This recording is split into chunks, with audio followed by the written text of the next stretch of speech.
नमस्कार दोस्तों, स्वागत है आपका YouTube channel India Dheeraj Singh के स्टॉक्स में। IDFC फर्स्ट बैंक की बात करते हैं इस वीडियो में। स्टॉक प्राइस 52 रुपीज़ तक पहुंच गया है। जैसे कि मार्केट में चर्चा है कि 2021 में काफ़ी अच्छा रिटर्न मिल सकता है इसमें, और काफ़ी रिटेलर एक तरह से काफ़ी एक्साइटेड भी हैं। बट ये कि उतार चढ़ाव लगा रहता है, और अभी जो गिरावट भी आई थी उसमें IDFC फर्स्ट बैंक ज़्यादा नीचे की तरफ नहीं आया था। तो इसकी बात करते हैं आने वाले समय में किस तरह का ट्रेड कर सकता है, उसको टेक्निकल चार्ट के अनुसार देखेंगे, और पिछला जो एक तरह से Q3 का रिजल्ट था उसकी बात करेंगे। जैसे कि इसका प्राइस परफॉर्मेंस की बात करते हैं, पिछले 3 महीने में काफ़ी तेज़ी से ऊपर की तरफ गया है। तो जो शॉर्ट टर्म के लिए एक तरह से कारोबार करते हैं तो उनका स्टॉप लॉस क्या होना चाहिए और टारगेट क्या होना चाहिए उसकी बात करेंगे। और जो डे ट्रेड भी करते हैं तो एक तरह से काफ़ी इसमें वॉल्यूम भी होते हैं, काफ़ी इसमें रिटेलर पार्टिसिपेट भी करते हैं। तो संभव ये है कि जिस तरह से ये बढ़ रहा है और ऊपर की तरफ जाना चाहिए। इसका जो 52 वीक लो था 17 रुपये 65 पैसे के आसपास है, और अभी ये कारोबार कर रहा है अपने हाई के आसपास 53 रुपये के आसपास। जब ये लोअर लेवल पे कारोबार कर रहा था 26-27 रुपये के आसपास, तो बताने की कोशिश थी कि IDFC फर्स्ट बैंक अच्छा करना चाहिए और थोड़ा सा समय लग सकता है। तो धीरे धीरे देखिए ऊपर की तरफ ही आएगा। पिछले 5-6 महीने में 2 क्वार्टर का रिजल्ट आया इसका और अच्छा इंप्रूवमेंट हुआ है। तो आने वाले क्वार्टर में भी इसका इंप्रूवमेंट होना चाहिए। जैसे कि इस क्वार्टर में भी इंप्रूवमेंट, सेल्स बढ़ के आया है, प्रॉफिट भी बढ़ के आया है, और ग्रॉस एनपीएज कम हुए हैं, नेट एनपीएज कम हुए हैं, प्रावधान कम हुआ है। तो अगर इसी तरह से नेक्स्ट क्वार्टर में भी रहेगा तो डेफिनेटली स्टॉक ऊपर की तरफ दिखेगा। और फंडामेंटली देखते हैं तो इंप्रूवमेंट हो रहा है बैंक में। और जैसे कि कैपिटल फर्स्ट का इसमें मर्जर भी हुआ था, तो काफी एक तरह से रिटेल इन्वेस्टर्स भी हैं, धीरे धीरे एक तरह से इंप्रूवमेंट हो रहा है। और इसका मार्केट कैप है इस वक्त 29,500 करोड़ का, और फेस वैल्यू 10 रुपीज़ का है। रिजल्ट भी बढ़िया आ रहा है, Q3 का रिजल्ट भी अच्छा आया था, तो इसीलिए स्टॉक ऊपर की तरफ है।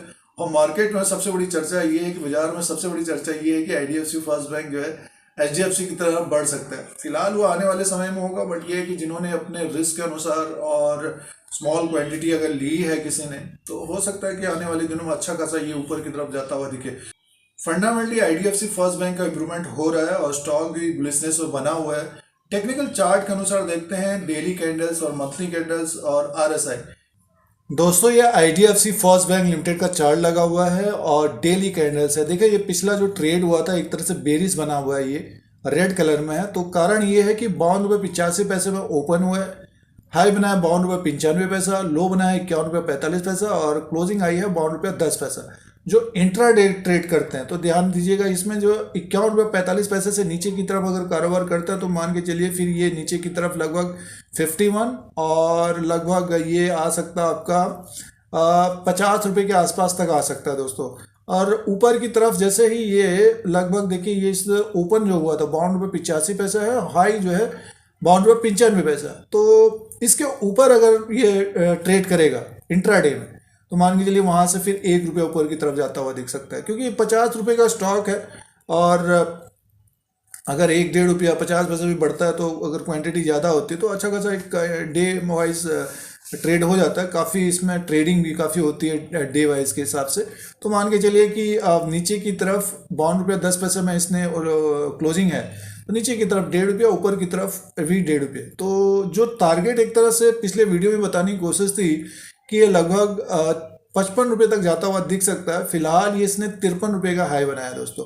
तो 53 रुपया अगर क्रॉस होता है ये, तो जैसे कि अब शॉर्ट टर्म के लिए जिन्होंने लिया है तो मान के चलिए इसका जो ये टावर था ये ऊपर का लगभग 55 रुपया या 56 रुपये तक एक टारगेट होगा। हो सकता है फरवरी के एंड तक ये यहाँ तक दिखे। तो जिनके पास भी है IDFC फर्स्ट बैंक, 50 रुपीज़ का एक स्टॉप लॉस लगा लेना चाहिए। जो शॉर्ट टर्म के कारोबारी हैं तो एक तरह से और समय देना चाहते हैं तो उनका फिर एक टारगेट ऊपर का ही होना चाहिए, लगभग 60 रुपीज़ तक का एक टारगेट होना चाहिए। फिलहाल जो अभी रिसेंट टारगेट होगा लगभग 55-56 का होगा, तो दोस्तों चाहिए। अब देखिए इसमें क्या है कि जैसे मंथली के हिसाब से ये लगातार तेजी में बना हुआ है। जब ये इसमें गिरावट थी, एक ही कैंडल देखिए रेड बना हुआ है। पिछले कुछ समय से लगातार 3 महीने से तो लगातार ही 3-4 महीने से लगातार ऊपर की तरफ है। तो काफ़ी अच्छा एक तरह से मुनाफा रहा है निवेशकों को, रिटेलर्स को, या फिर जिन्होंने लोअर लेवल पे लिया है। तो देखिए ये जो फरवरी का कैंडल है एक तरह से ग्रीन है, यानी अभी तक का जितना भी रहा है ग्रीन में है। ये ओपन हुआ था ₹45.75। अब पिछला जो इसका एक वीडियो भी पोस्ट किया था लगभग इसी के आसपास कारोबार का, तो बताने की कोशिश थी ₹55 या ₹56 एक टारगेट रखे, ये जाता हुआ संभव रहेगा और ₹53 तक पहुंच गया है। तो जैसे देखिए ये इसको रीड करते हैं तो ₹45.75 में ओपन हुआ है, हाई बनाया ₹53, लो बनाया ₹43.75 और क्लोजिंग आया ₹52.10। यानी मीन्स आप देखिए ये एक तरह से इस कैंडल को फिलअप करता हुआ दिखेगा ये, और इसका जो हाई है ₹56.85। तो यानी मीन्स जिनके पास समय है तो डेफिनेटली ये ₹56.85, यानी मीन्स आप मान के चलिए ₹56 का एक टारगेट, जैसे ओपन हुआ है ₹56.90 और हाई बनाया ₹56.85, तो ₹56 तक ये जाता हुआ दिख सकता, तब फिर इसमें थोड़ी सी गिरावट की संभावना रहेगी। तो जिनके पास समय है तो बने रहिए, धीरे धीरे ऊपर की तरफ जा ही रहा है। और बैंकिंग स्टॉक्स में एक तरह से अभी पोटेंशियल बना हुआ है, और जैसे कि बड़े जो बैंक्स है, HDFC बैंक है और कोटक महिंद्रा बैंक है, ICICI बैंक है, सभी ऊपर की तरफ हैं।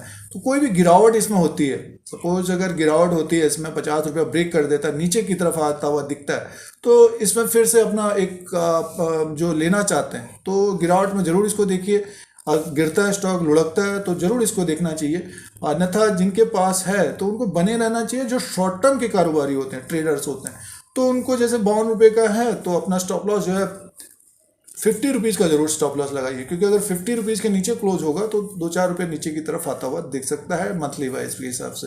अब इसमें RSI को लगा लेते हैं, उसका इंडिकेटर क्या दिखा रहा है उसे भी चेक कर लेते हैं। पिछले कुछ समय से काफ़ी तेजी से भागा है, ये अभी मंथली के हिसाब से जो 61 में है, तो यहाँ से लगभग मान के चले कि 15 से 20% ऊपर की तरफ होगा। तो 52 है तो ₹60 का एक टारगेट होगा इसका, जैसे कि अभी 56 बताया, तो डेफिनेटली यहाँ से भी और ऊपर की तरफ होगा। बट ये क्या हल्की फुल्की गिरावट होगी। और जो अब डेली वाइज का कारोबार कर रहे हैं तो देखिए एक तरह से ये ऊपर की तरफ था, ओवरबॉट हो गया था, फिर से इसमें गिरावट आई, थोड़ा सा फिर 70 के आसपास है, तो थोड़ा सा यहाँ से अगर गिरावट होती है थोड़ी सी तो एक तरह से वो फिर ऊपर की तरफ जाता हुआ दिख सकता है। बट ये है कि स्टॉप लॉस के द्वारा ही इसमें कामकाज करना चाहिए दोस्तों, क्योंकि मार्केट भी एक तरह से ऊपर की तरफ है, थोड़ा सा प्रेशर बना है, प्रॉफिट बुकिंग भी हो रही है।